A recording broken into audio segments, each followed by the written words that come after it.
కాకినాడ జిల్లా జగ్గంపేటలో national science day సందర్భంగా జగ్గంపేట వివేకానంద విద్యా సంస్థల principal and correspondent Ommi Raghuram ఆధ్వర్యంలో సైన్స్ డే వేడుకలు ఘనంగా నిర్వహించారు.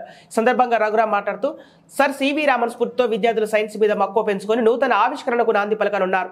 1928 ఫిబ్రవరి 28న సివి రామన్ ఎఫెక్ట్ కనుగొన్నట్లు ప్రకటించారని, ఆవిష్కరణకు 1930లో సైన్స్ రామన్ కు నోబెల్ బహుమతి లభించిందని వివరించారు. ఫిబ్రవరి 28 దేశానికి చాలా ప్రత్యేకమైన రోజని, భారత్లోనే కాకుండా ప్రపంచవ్యాప్తంగా ప్రసిద్ధి చెందిన శాస్త్రవేత్త సర్ సివి రామన్ గౌరవార్థం ఈ రోజును జాతీయ సైన్స్ దినంగా జరుపుకుంటున్నామని అన్నారు. జాతీయ సైన్స్ దినోత్సవంగా జరుపుకోవడానికి ప్రాథమిక లక్ష్యం దేశంలోని విద్యార్థులను సైన్స్ రంగంలో కొత్త ప్రయోగాలకు ప్రేరేపించడానికి, అంతేకాక వారిని సైన్స్ వైపు ఆకర్షించడానికి, వైజ్ఞానిక విజయాలపై వారికి అవగాహన కల్పించడానికి ఈ వేడుకలు జరుపుతానన్నారు. ఈ వేడుకల్లో తొలుత సివి రామన్ చిత్రపటానికి పూలమాల వేసి నివాళులర్పించారు. విద్యార్థులు పలు సైన్స్ ప్రయోగాలు చేసి చూపించారు. పలు చార్ట్లు, సైన్స్ మోడల్స్ ప్రదర్శించారు. ఈ కార్యక్రమంలో వివేకానంద సిబ్బంది, విద్యార్థులు పాల్గొన్నారు.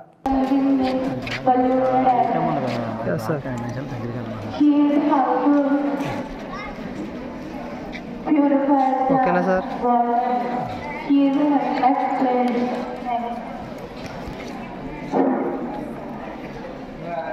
వాటర్ ప్యూరిఫికేషన్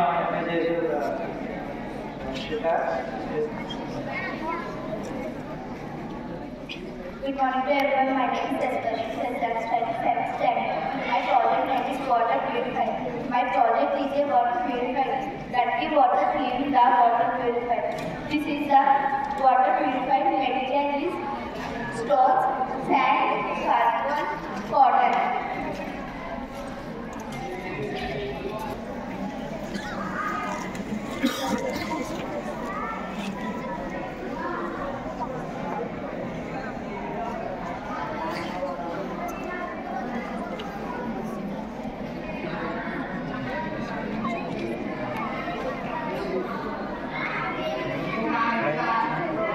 ఇంకా water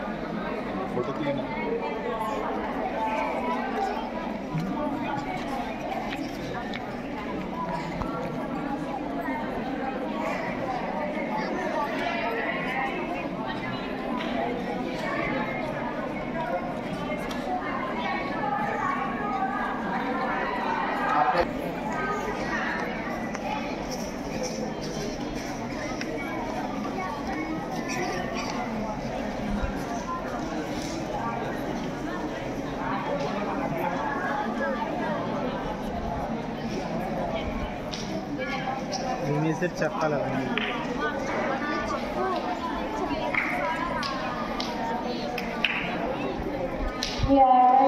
First class water and water and add some detergent powder and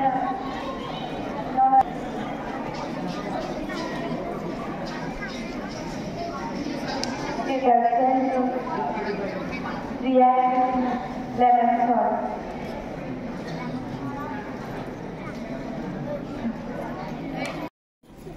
చాలా విషయాలు అసలు సైన్స్ డే ఎందుకు వచ్చింది, ఎందుకు జరుపుకుంటున్నాం, సైన్స్ యొక్క ప్రాధాన్యత ఏంటనేటువంటి విషయాలు చాలా విషయాలు చెప్పడం జరిగింది. మామూలుగా మనం మాట్లాడుకుంటే సైన్స్ అంటే ఏంటి సరే ఎవరైనా చెప్తారా? సైన్స్ అంటే ఏంటి? What is science?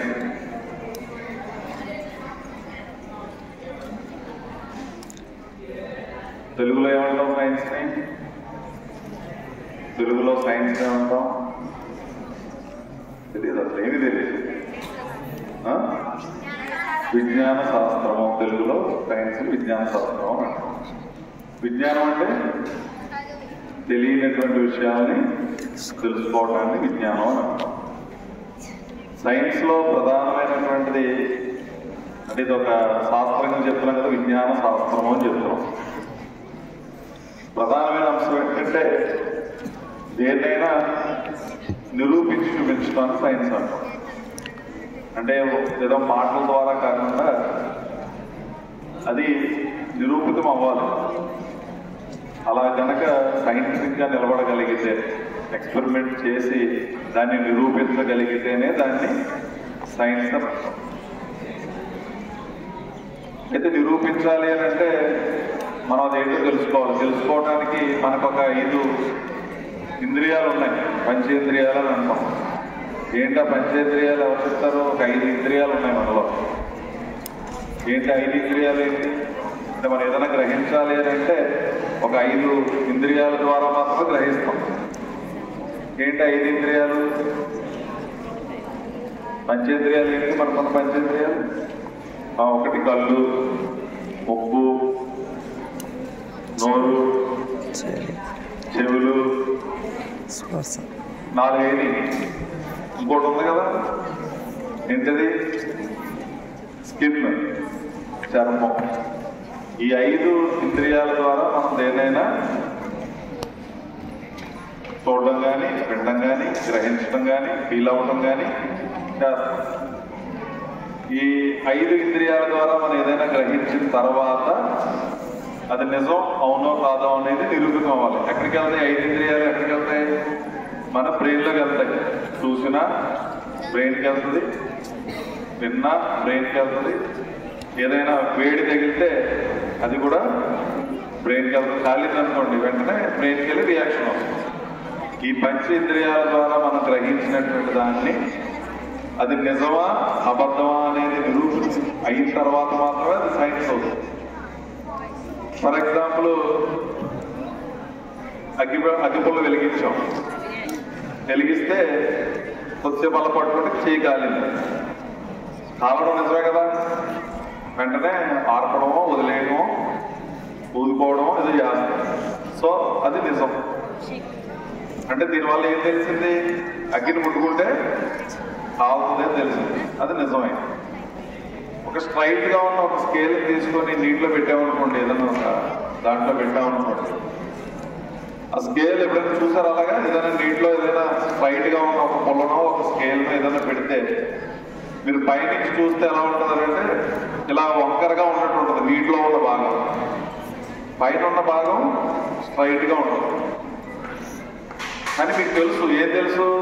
స్కేలు నిటారుగా ఉందని, నీటిలో పెట్టినా కూడా నిటారుగానే ఉంటుందని, నీటిలో ఉన్నది అలా కనిపిస్తుందని మనకు తెలుసు. సో దాన్ని అటువంటి దాన్ని లేనిది ఉన్నది అని అనుకోవడం ఏమంటాం? భ్రమ, ఊహించుకోవడం అంటాం. దూరంగా చూస్తే నీళ్ళు ఉన్నట్టు కనిపిస్తుంది, ఎండమావి అంటాం. అక్కడికి వెళ్ళిన తర్వాత ఏముండవు, నీళ్ళు ఉండవు. సో మనం ఊహించుకున్నదన్నీ కూడా కరెక్ట్ కాదు. అది నిరూపితం అవ్వడం అనేది చాలా ప్రధానమైన అంశం. మన ఓకే, మనకి మైండ్కి వెళ్ళిన అన్నీ కూడా కరెక్ట్ కాదు. అందులో కొన్ని నిజాలు ఉంటాయి, కొన్ని నిజం కాని ఉంటాయి, భ్రమలు ఉంటాయి, ఊహలు ఉంటాయి, ఊహించుకున్నవి ఉంటాయి. ఊహించుకున్నవి అనేది నిజం కాదు. ఊహించుకున్నవి ప్రామాణికంగా నిలబడి నిరూపితమైతేనే మాత్రమే దాన్ని సైన్స్ చేస్తుంది. అర్థమైందా? సైన్స్కి ప్రధానమైన అంశం ఏం కావాలి? దానికి నిరూపణ అనేది ఉండాలి, దానికి నిలబడే తత్వం అనేది ఉండాలి, దాన్ని నిరూపించి చూడాలి. ఇది సైన్స్. ఇందాక సార్ మాట్లాడుతూ సైన్స్లో చాలా రకాలు, ఫిజిక్స్, కెమిస్ట్రీ, బయాలజీ, బయోకెమిస్ట్రీ, ఇలా చాలా ఉన్నాయి. ఒక మనిషిని కనుక తీసుకుంటే మనలో కూడా ఈ అన్ని రకాల సైన్స్లు ఉంటాయి. మనలో ఫిజిక్స్ ఉంటుంది, మనలో కెమిస్ట్రీ ఉంటుంది, మనలో బయాలజీ ఉంటుంది. ఇవన్నీ కూడా మనలో కూడా ఉన్నాయి. దాన్ని పరిశోధన చేసే నిమిత్తం రకరకాలుగా విభజన చేసాం. మనలో ఉన్నాయా ఫిజిక్స్, కెమిస్ట్రీ ఉన్నాయా? ఎలా చెప్తాం? మన ఏదైతే తినేటువంటి ఆహారానికి సంబంధించి, జీర్ణ వ్యవస్థకు సంబంధించి యాసిడ్లు తయారవడం కానీ, గ్యాస్ ఫామ్ అవడం కానీ, ఇవన్నీ కూడా ఫిజిక్స్, కెమిస్ట్రీని బేస్ చేసుకుని జరిగినటువంటి అంశం. సో ఇన్ని రకాలుగా సైన్స్ని ఉపయోగించుకొని ఆ సైన్స్ని స్టడీ చేసేటటువంటి దాన్ని బట్టి, నేర్చుకునేటువంటి విధానాన్ని బట్టి మనం రకరకాల సైన్సెస్గా మన జీవితంలో చదువుకుంటాం. ఇక సైన్స్ లేనటువంటి సమాజాన్ని మనం ఊహించగలమంటూ ఊహించడం. వితౌట్ సైన్స్ అసలు మానవ జీవితమే కష్టం. ఈరోజు వైద్యపరంగా తీసుకునేటువంటి రకరకాలైనటువంటి జబ్బులు, దాన్ని తగ్గించడానికి తీసుకునేటువంటి మెడిసిన్స్, ఆపరేషన్స్, ఇవన్నీ కూడా సైన్స్ బేస్గా జరుగుతున్నాయి. ఇంకా సాంకేతిక పరంగా మనం వాడుకున్నటువంటి సెల్ ఫోన్లు అవ్వచ్చు, టీవీలు అవ్వచ్చు, ఇంటర్నెట్ అవ్వచ్చు,